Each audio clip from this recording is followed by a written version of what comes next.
It would have just been better if you didn't do this like defense that you're doing, or I It's don't not really a even know. defense, but you know what? I mentioned it. It's out there. Now we can move past it. We So didn't have to. No one needed to mention it's it. mentioned. You're welcome. Clearly.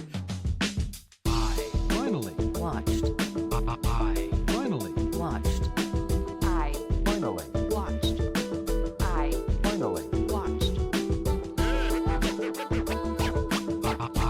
finally Watched. Hey everybody, and welcome to another episode of I Finally Watched. This is David. And this is Alain, and I finally watched Ace Ventura, Pet Detective. Pet Detective. It's I important almost that you say said- the whole thing. Well, I almost said When Nature Calls, but that's the second one. So how have you not seen these? You know, and I'm also like a Jim Carrey fan. I love Liar Liar. I love The Truman Show. These just kind of escaped me. Same with kind of like the Dumb and Dumber era of comedies. And I think it was just like that kind of, pardon the pun, dumbed down humor that eluded me all these years. Although, what was so nice about this movie that I never realized is that, yeah, Jim Carrey is doing his funny faces and he's doing his shtick and he's doing, whatever. But the script for this is actually quite good. And the Right. mystery, like the who done it behind this, is very well done, to the point where it's like when I saw Courtney Cox in this, I was like, oh, this is like her Scream era.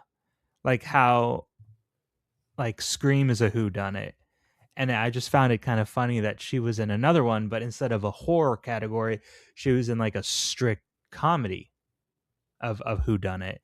But yeah, no, I actually really enjoyed this movie. I watched it with my 2-year-old son, and he like really took to the Jim Carrey part, like all his stupid faces and his like body movements and everything, which was quite enjoyable to see. I think I even sent you, my wife sent you a photo or a video of like the face he was making as he's watching this, just dumbfounded, like a human being could do this. But yeah, no, I think it's like a fun for the whole family sort of thing. Well, I was talking about that because this movie came out in 94. I think I saw it probably that year or at the very latest the next year. So I was 7 Okay. years old, maybe 8. And I can't imagine showing it to my now 7-year-old. Really? I mean, there's like a couple different sex scenes. You don't see anything, but it's like, but this movie was also like kind of formative because like Oh the God. scene, the opening scene where he asks the lady like, oh, well, the reward money would be really good. And she's like, well, what if I take your pants off instead? And it's like, that's me seeing a sex scene at 7 years old. And I'm like, now it's like a laughable scene. But back then it was like, oh my gosh, what's going on there? But now it's like clearly nothing's actually happening. He's just swinging from the rafters, like, and the camera's like just showing like his torso and above. This is such an interesting movie watching it now, knowing the twist. And I think this movie gets away, like, you were talking about, oh, like it's a really well-written movie. There are certain aspects of this that only are allowed because it's a comedy. Like the way it ends doesn't make sense for like a dramatic twist, like detective type movie. Sure. Because the Sean Young character just acts like an idiot at the end, like a Bond villain, essentially, with how she, like, I don't, if you sat her down and asked her what was the end game here, I mean, I'm sure it was to fucking kill the dolphin and to kill Dan Marino, right? Like, that's the only way she gets out of this. Right. And then why does she call the cops? Because, like, Dan Marino is clearly gonna say like you did this. There's a lot. Is she gonna shoot Dan Marino in front of the cops? And she's like, I had to do it. It raises a lot of questions, especially when it comes to her two goons. Yeah, Like, what do they have? Like, what skin in the game do they have on this? I think Right? it's she threatened to put them in jail if they don't help her. Probably. But is that what they just are? Are they goons with like no ties to the Miami Dolphins I don't think they have any ties. that are introduced like that's the other kind of funny thing about this is that the Ray Finkel character is introduced a third or 2/3 into this movie. And I kept thinking like, well, that kind of makes for a shitty whodunit, right? Is like putting the person who did the crime, like mentioning them at the end. But then I don't even know if you call it a retcon, but writing it so that it's the police chief the entire time is great. And then the little Easter eggs along the way, the breadcrumbs along the way that connects her is also great. Uh, like, just the scene at the end where Dan Marino is whispering in Ventura's ear, and he's like, "Bad case of the," turns her around, hemorrhoids. I'm just Yeah. like, oh fucking hell! You couldn't make that movie today. Also, with like the whole thing is like, why would a man be a woman unless he's insane, right? Like that whole shtick about that you can't make today. But I think, and I'm not really in like the classification to speak about this, and I'm sure that there is points in the reveal of this whole scenario that would be offensive to a certain demographic. But two things kind of help this case, right? That make it age slightly, maybe slightly better. Is one is that the lowest character is a bad guy. So you could even say that anything that's transphobic or homophobic towards that character is just because she's an evil son of a bitch, right? No, yeah, I disagree, but continue.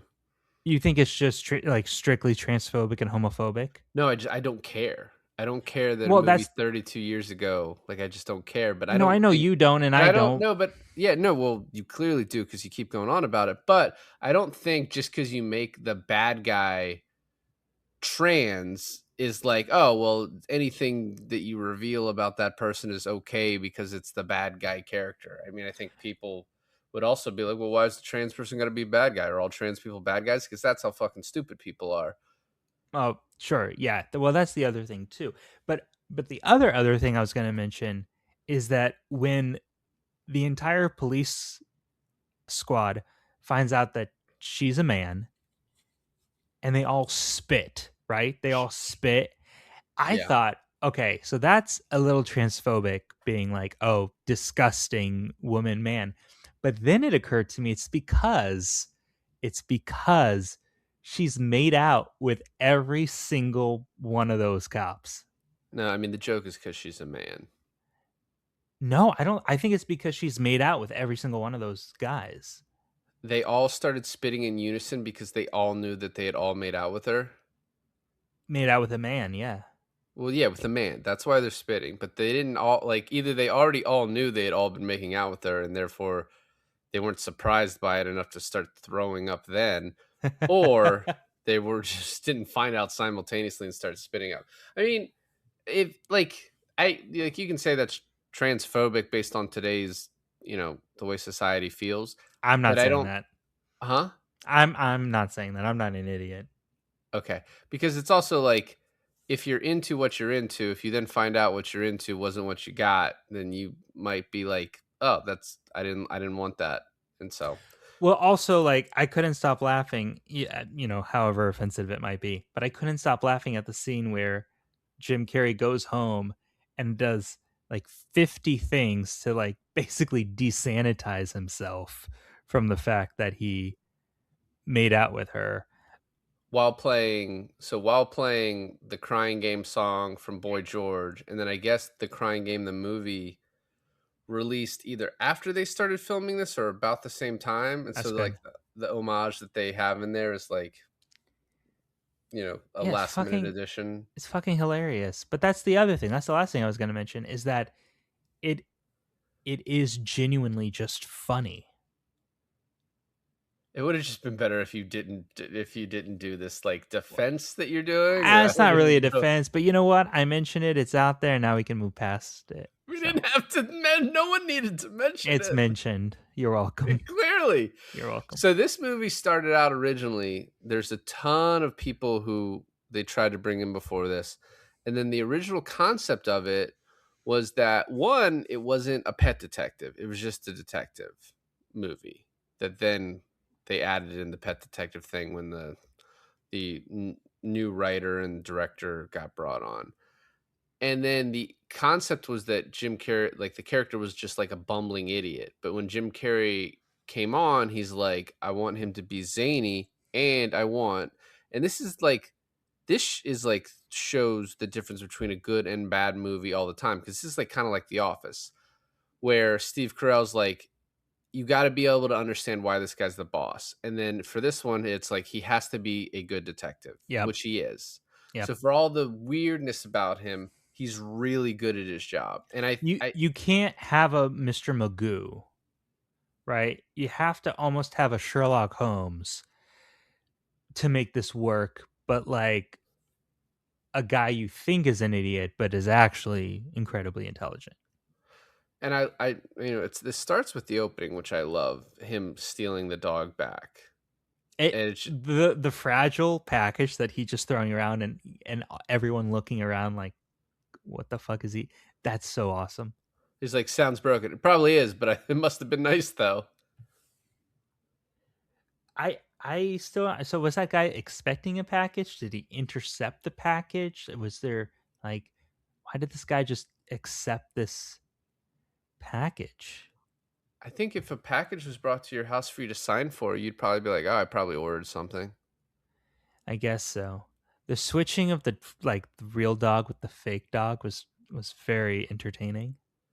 And then I did find it like, how did that guy find him? I've always wondered that. Like, how did that guy know which alley to go down? He just happened to turn the right way. Wow. It's just a comedy, David. And I guess that character just showed up with two black eyes. Like, that wasn't makeup. Oh, the actor? Yeah. That's pretty good. Just works. And then, yeah, how can I repay you? What if I take your pants off instead? And I did have the thought of like, in real life, this guy may go back to either steal the dog or just kill this woman. Oh, yeah. I If he mean, knows unless, where she lives. well, not necessarily, because if she was like out walking the dog or taking him to the park and he stole it from there, you know? No, it's an ex. It's an ex-boyfriend. That guy was dating that woman. I mean, yeah, so he's got the Riz for sure. Okay. I love the gag of walking past the landlord with like the palm tree branch, and then you just see the pile of them. Like he has to do this all the time. That guy's from Breaking Bad. Oh yeah, he's the guy that can't talk with the like, wheelchair. button. Yeah. Yeah. Correct. He's got a great voice. Yeah. And then, yes, Satan. Oh, sorry, sounded like someone else. And then the animals, where he jiggles the keys so that they hide, and then when he goes in and is able to shut the door on him, and just they all come out. It's like, it's a good like opening. Like, this is what this movie is. This is who this character is. It's also continued very well throughout the movie. Like all those animals in his apartment isn't just a gag. I mean, it is, but it's also shown up later when he's having sex with Courtney Cox and they're all on the sidelines watching him. And then like later on when he's really trying to put the 2 and 2 together about Finkel and Lois with like thinking like the monkey and hanging out with the birds and stuff. I thought that was really like a natural way to weave those animals continuously through, because like it couldn't have been cheap, especially like the penguins, right? Like the penguins in there and stuff like that. You just get some animal handlers. I mean, it's Miami. You might talk to the Miami Zoo. Did you know? And I'm not gonna like this isn't a I'm not gonna do any research on this, but that monkey, there is only that one type of monkey working in Hollywood, at a time. So every time you see that monkey in a movie, whether it's Nine at the Museum or this movie or any other time you see that specific monkey, it's the same monkey. Might have been, is that the monkey from Friends? Yeah. Well, that's And how then Courtney Cox got the job because he put in a good word for her. probably. And then isn't there like a little monkey like that in Jumanji potentially? Potentially. I know for sure in the Night at the Museum movies it's the same monkey. Although you gotta see, like, this is 94. That was probably made in, like, monkeys live to be quite a long. But anyways, it's always the same monkey, and I always find that interesting. Yeah, that makes sense. So then the Walker Texas Ranger guy is the owner of the Dolphins after it gets stolen. And it just made me Oh, that's where I recognize him from. Walker said I have AIDS. That's not the same character. No, he's in that scene with that's the kid from The Sixth Sense. Yeah. Anyway, so then they hire the pet detective, and he gets over there, and he's like, "Yeah, you're recommended by Martha." Oh, the bitch! It's just such a funny line. And then, if I'm not back in 5 minutes, wait longer. And when this happened, when he goes in the tank, the dolphin tank, I was like, "There's a scene where he pops out and pretends to be." So the famous dolphin trainer, his name's like Heinz Get Velvet. Good Anyway, job. Good so pronunciation. that the director of this movie apparently like has a thing of like really cutting the fat on his movies, and he cut that scene, and then after the fact was like regretted it, so he added it back to the VHS, and then whenever the movie appeared on TV, that scene was in there. So that's why I've seen it so much and like expected it. But then like most DVD versions and then streaming versions don't have the scene in it. I watched it in 4K and it did not have. Are you talking about the scene?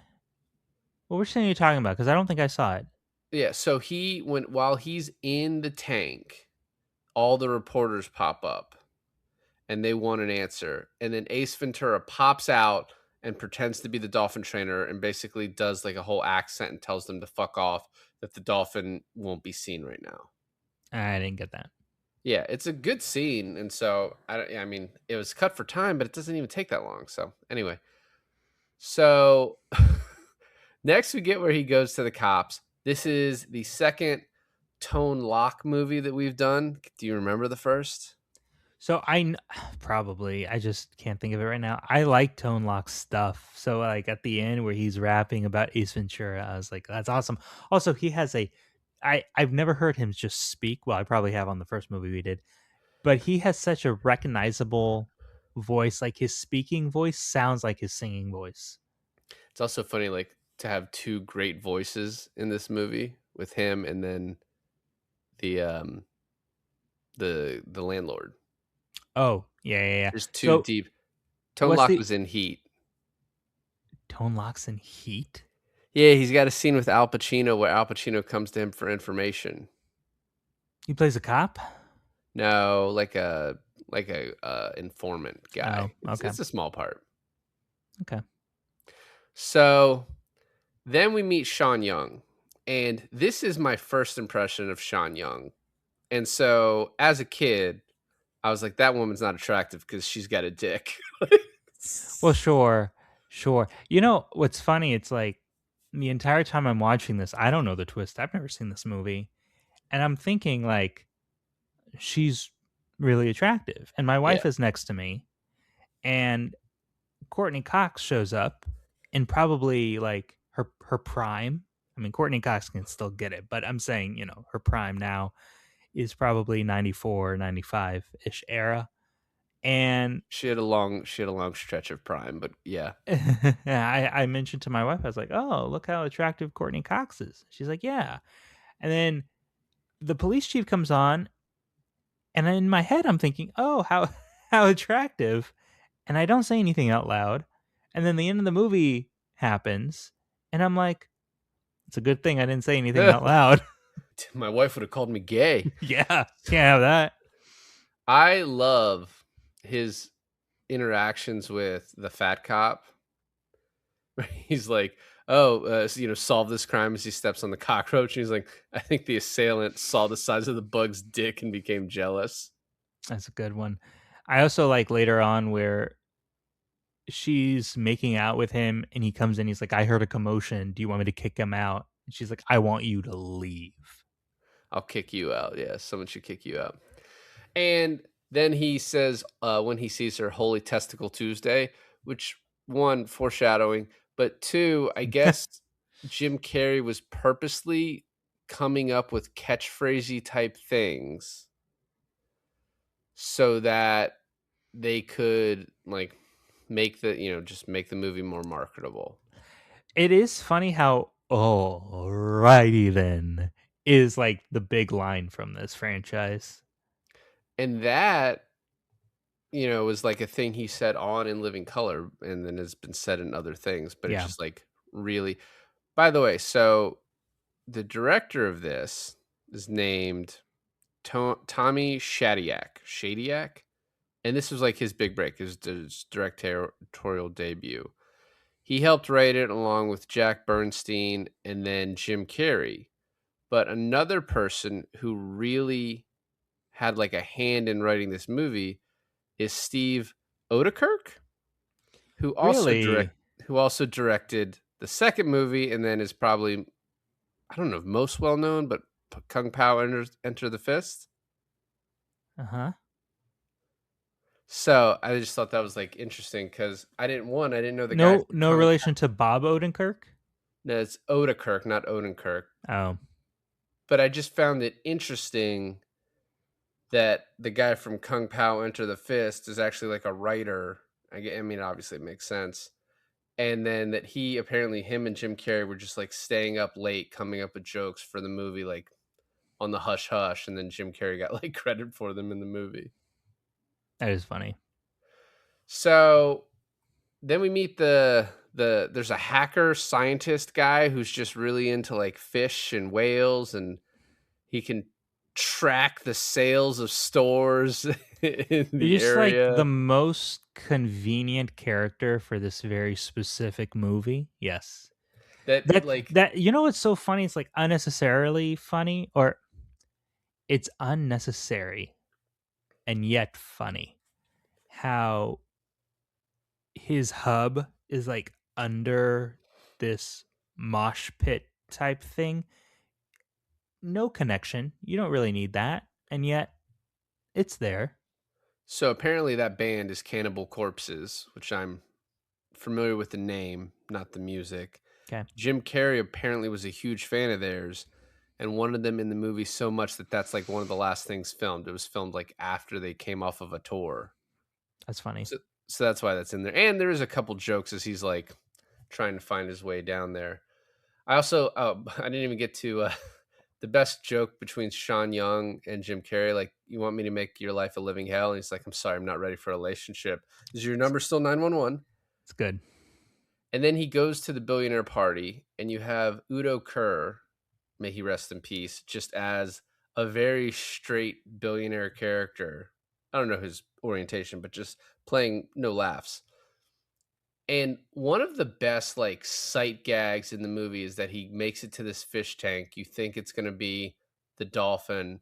Oh, I guess that the movie's not going to be 25 minutes long, so it's not the dolphin. Right. And it's just a fucking great white shark that then has the homage to Jaws of him getting thrown around in the water.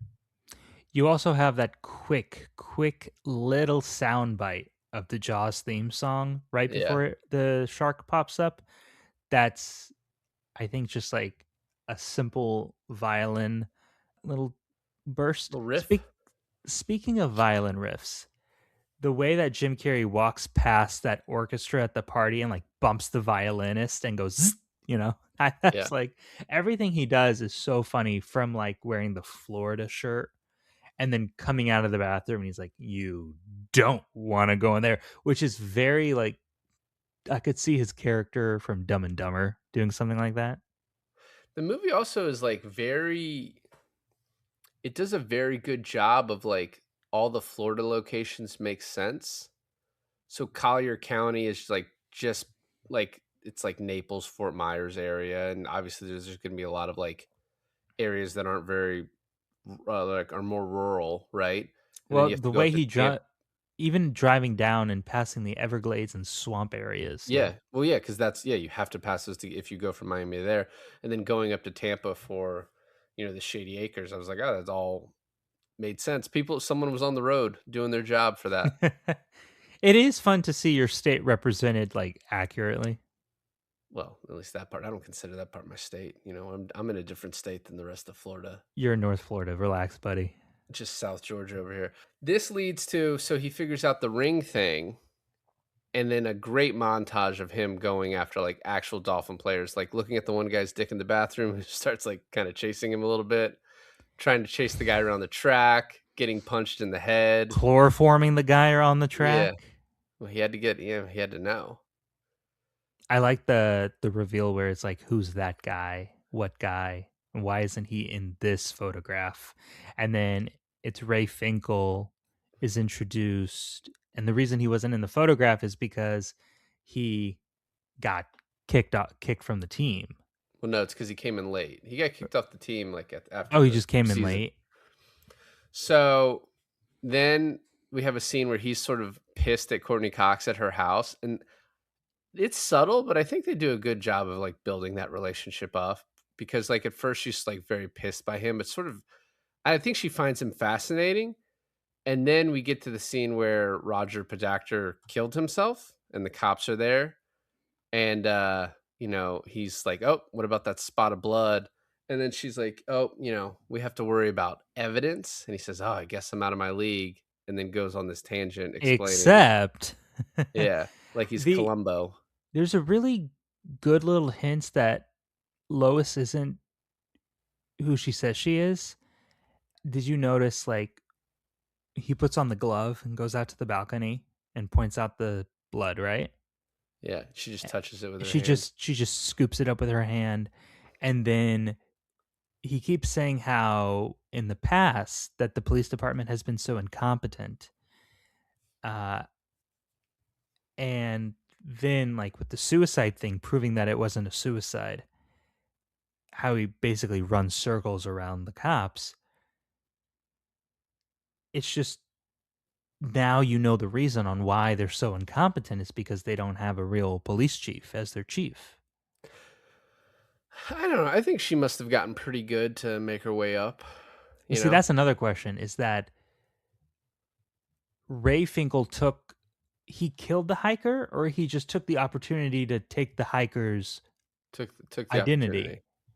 Okay. He took the opportunity. Yeah, he saw the newspaper article about her. When I keep meaning to ask this, when did you figure it out? When he figured it out, when he looked down at the photograph and the dog's hair, the dog's fur was her hair. That is the part of this movie that is so well written, is that you can like it's not easy to figure out. And then when you watch it back, you're like, how did I miss the clues?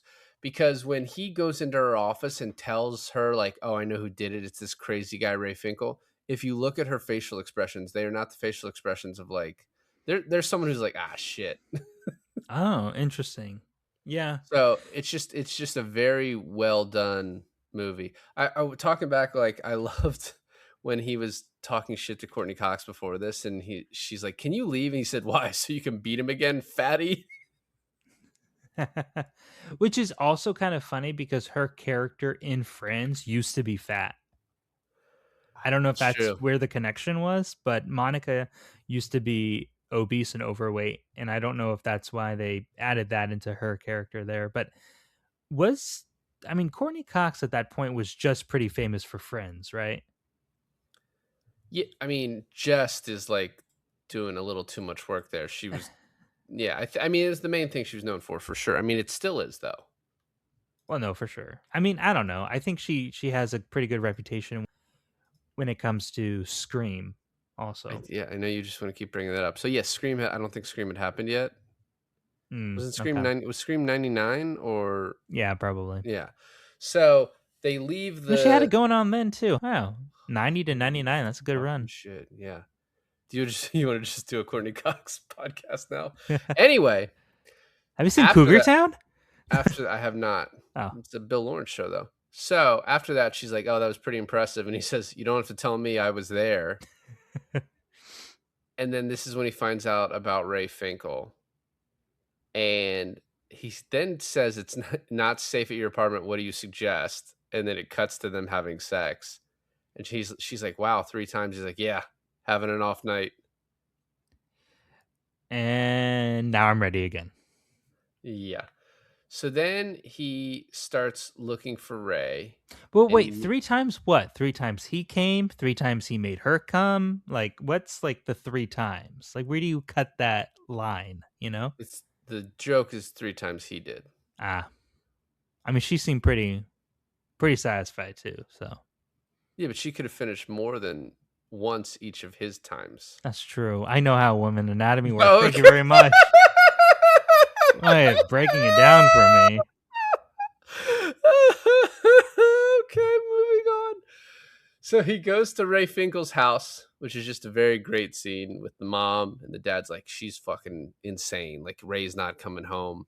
And then goes up to his room, which like makes very much like a lot of Silence of the Lambs references.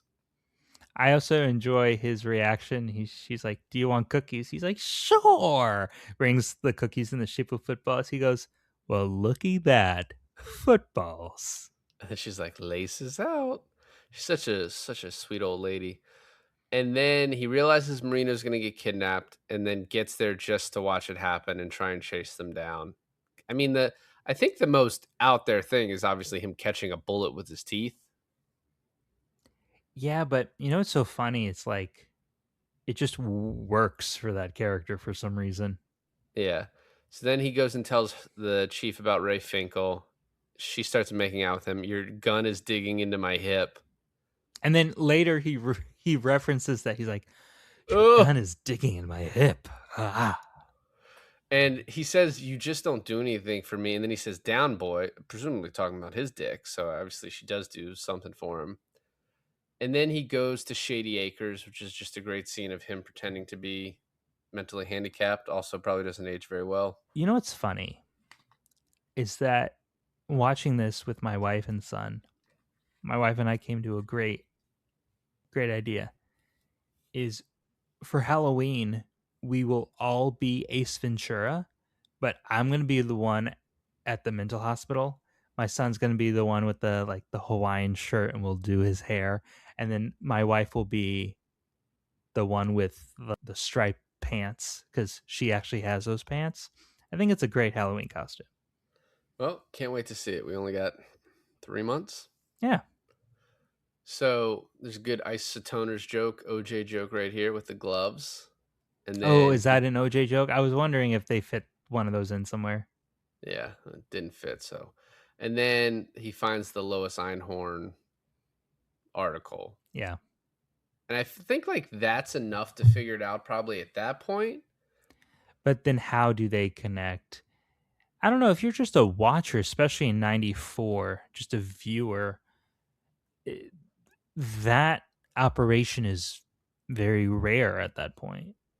It It's was not in to the me as forefront of everyone's 7. mind. Yeah. But they also, the movie explains it to you in 3 minutes after this. So Einhorn is Finkel. Finkel is Einhorn. Einhorn is a man. So Sean Young is the photo of Ray Finkel with her hair and a mustache to look like a man. That's what I thought.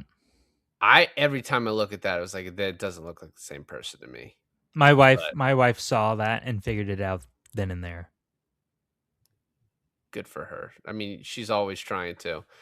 So She was literally sitting there with a little notebook and she was like, "I need to figure out who did this." she's an insane person. So then we get to the end where she's got Dan Marino trapped and she kisses him. Ace Ventura is just doing this thing where he's like taking the most roundabout way to like get over there, and then he gets on a little dinghy and uses like a fan to blow it like 3 feet to a ladder that he could have just reached for. Yeah.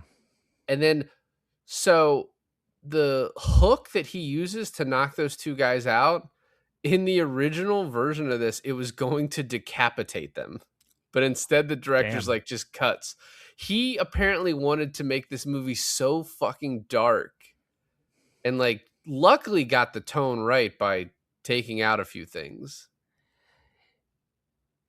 Yeah, I mean, I can see that now that you say that. There's a few places in this film that does go kind of dark, but the humor relieves it from that, or from staying in that space too long. So he had another scene that Ace Ventura was like going to stop by a gas station to ask for directions and was going to find a guy with a gun in his mouth. And Ace talks him out of killing himself, only to drive by the gas station later and see like an ambulance and cops and stuff. My God.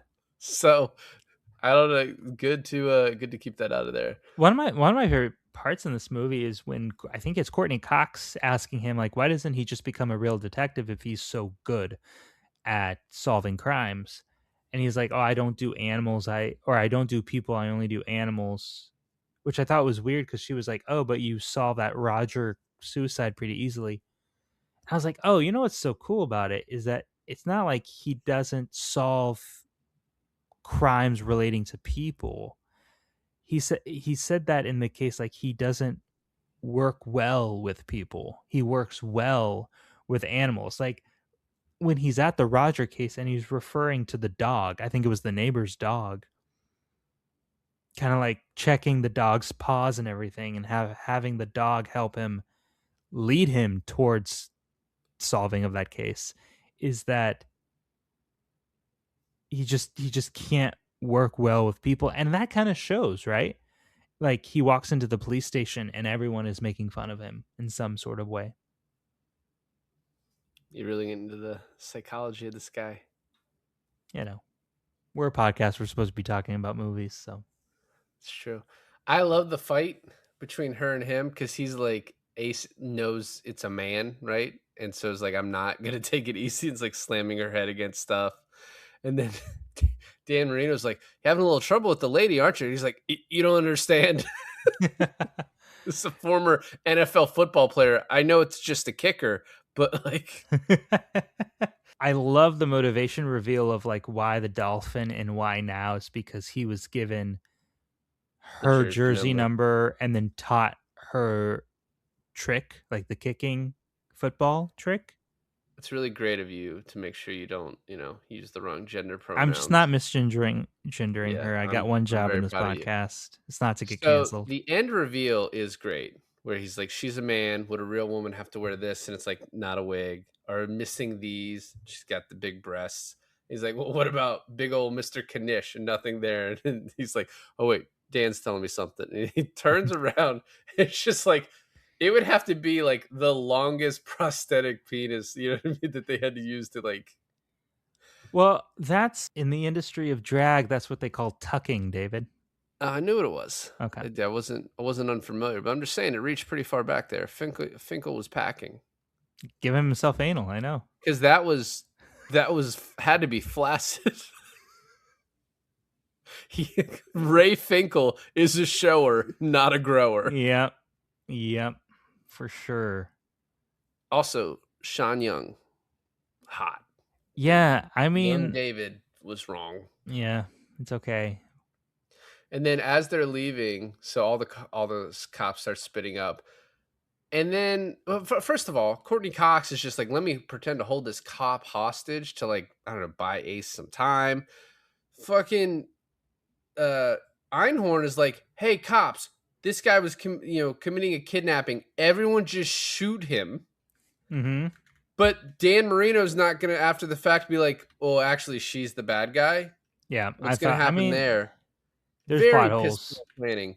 But then as they're leaving, Dan Marino, hey, do you have any more of that gum? That's none of your damn business. They just had the pool ready for Snowflake filled with water. They're just like, we know Snowflake's going to show up.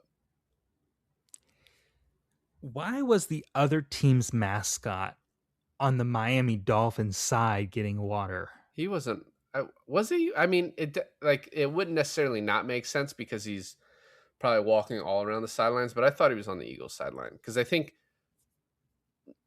Ace Ventura walked over there to grab the albino bird. Yeah, but I thought the Miami Dolphins were surrounding that table. Anyway, then the fight is very funny, and then it ends with him like getting recognized at the game. I really enjoyed this movie. I enjoyed it way more than I thought I would. I I think my biggest worry going in was, is Jim Carrey too much? Is his like, you know, physical comedy going to overtake this film? And while like it does in a way, I don't think it ever really actually takes away from the movie. If anything, it's like Ace Ventura is him. He's Ace Ventura. Ace Ventura is a man. No, I'm kidding. But it just works so well. I hear the second one isn't very good. And I I hear, disagree. really? I love I like the second one more actually. Is it better? I wouldn't say better. It's a honestly, it might in some ways be better. But Okay. it's like it's not a better story. There is a mystery. But I mean the second one in a lot of ways is more iconic. Like the him getting birthed out of the rhino scene is something you might know already. I do. I thought it was an elephant, but sure. It's a rhino. That's what Okay. made it more difficult. Like, so there's a lot. I don't know. It's really. So this has a bad rating because people killed it, at the time. But like It's I think the second, iconic. yeah, but the second one has a bad rating too. I think it's just as good. Yeah, if like people who love the first one and don't think the second one is as good, I find those people weird. Like I don't know what their deal is. If you Gotcha. didn't like both, I can get that obviously. I hear Pet Detective Ace Ventura Jr. sucks, so I think we can all agree on that.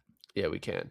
So the ass talking scene started in Living Color because one day Jim Carrey was frustrated with Keenan Ivory Wayans rejecting all of his bits, so he stood up and read the sketch from his ass. And apparently Keenan Ivory like almost fought him on the spot, like they had to be separated from each other.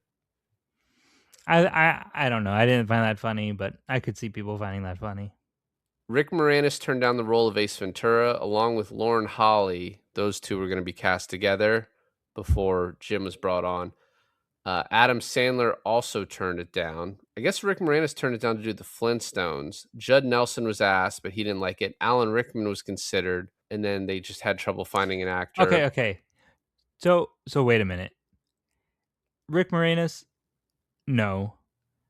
And also he's a much better Barney, so that's fine. That worked out for everyone. I would give my left nut to see Alan Rickman in this part. But it's a completely different movie when they're doing it. Like the movie was rewritten for Jim Carrey. So it's like, it's kind of like, I forget what back to it. The movie Heat was written for like Dana Carvey and Bad Boys. Originally it was supposed to be John Lovitz and Dana Carvey. But it's just like, that's just a different, that's not even the same movie when it was made. You know what I mean? That movie's called Other Guys, and that's with Will Ferrell and Mark Wahlberg. So Jack Lemmon lobbied for the role, but they just said he was too old for it. Carrie-Anne Moss and Téa Leoni were considered for the Melissa part. Daniel Stern, who you might know as Marv from the Home Alone films, was asked to direct this. Oh. He's actually a pretty good director. He directed Rookie of the Year. Okay. So, but he wanted to do City Slickers 2, and he chose that over this. And then, Man, I'm Tired of Being Right is a line that is similar to Jeff Goldblum's Boy, Do I Hate Being Right. And the reason I bring that up is apparently at one point, Jim Carrey was in the running for Jeff Goldblum's part in Jurassic Park. See, everything works out for a reason. Life finds a way. Everyone who is in their own movie is purposefully meant to be in their own movie. I agree. I love Jeff Goldblum, and mostly because of the Ian Malcolm character. So, on the other hand, though, I could see Jeff Goldblum absolutely killing the Ace Ventura part. Correct. Slightly different movie, but yeah, absolutely. Yeah. I am a little shocked that you liked this. I guess pleasantly surprised. I was shocked too. I kind of thought it could go either way, but to me, this movie is just like it's a piece of nostalgia for me. Like I didn't really find a whole lot of it like funny, Like it didn't like make me laugh out loud, but it like I don't know, it made me feel good, and I was like, oh yeah, this movie still has it. Yeah. But I mean, it's just comedy changes. But I still love it, and I actually did want to put on the second one. I think at this point we will probably do the second one at sometime soon. No rush, but yeah, But probably. You know, next week, everyone. You know what's funny? It's like the beginning of this movie had me absolutely laughing out loud, like holding my stomach, barreling over with laughs. That's fucking weird.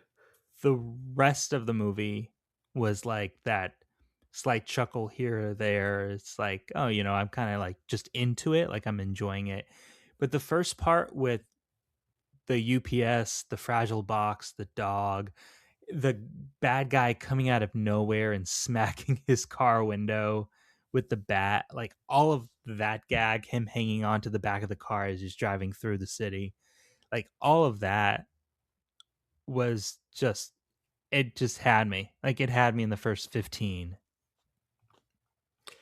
And like I said, a little shock. So by the way, we're supposed to be ending this right now.